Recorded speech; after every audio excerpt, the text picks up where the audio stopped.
ദിനചര്യകളെക്കുറിച്ച് വെളിപ്പെടുത്തി സംഗീത സംവിധായകൻ AR റഹ്മാൻ. എല്ലാവരിൽ നിന്നും വ്യത്യസ്തമാണ് തന്റെ ചിട്ടകളെന്നും രാത്രികാലങ്ങളിലാണ് ജോലികൾ പൂർത്തിയാക്കുന്നതെന്നും പകൽ നേരം ഉറക്കത്തിനായി മാറ്റിവെക്കുമെന്നും അദ്ദേഹം പറഞ്ഞു. രാത്രിയിൽ ഉറങ്ങുകയും രാവിലെ ഉണരുകയും ചെയ്യുന്ന രീതി എന്നെ വല്ലാതെ ബോറടിപ്പിക്കുന്നതാണ്. മറ്റുള്ളവർ ചെയ്യുന്നതിന്റെ നേർവിപരീതമായാണ് ഞാൻ ചെയ്യുന്നത്.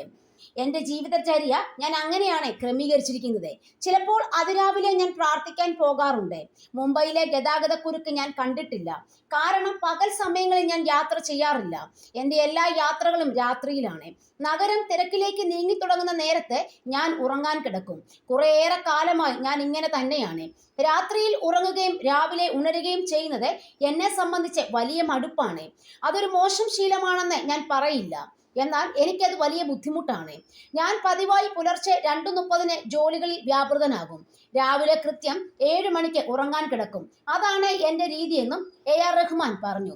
AR റഹ്മാന്റെ തലതിരിഞ്ഞ ശീലങ്ങൾ കേട്ട് അമ്പരന്നിരിക്കുകയാണ് ആരാധകർ. രാത്രികാലങ്ങളിലാണ് താൻ ജോലി ചെയ്യാറുള്ളതെന്ന് മുൻപും റഹ്മാൻ പറഞ്ഞിട്ടുണ്ട്. പുലർച്ചെ 3:30 പാട്ട് റെക്കോർഡ് ചെയ്യാൻ റഹ്മാൻ വിളിച്ചിട്ടുണ്ടെന്ന് പറഞ്ഞ് ഗായകൻ അഭിജിത്ത് ഭട്ടാചാര്യ റഹ്മാനെ വിമർശിച്ചത് വലിയ ചർച്ചയായിരുന്നു.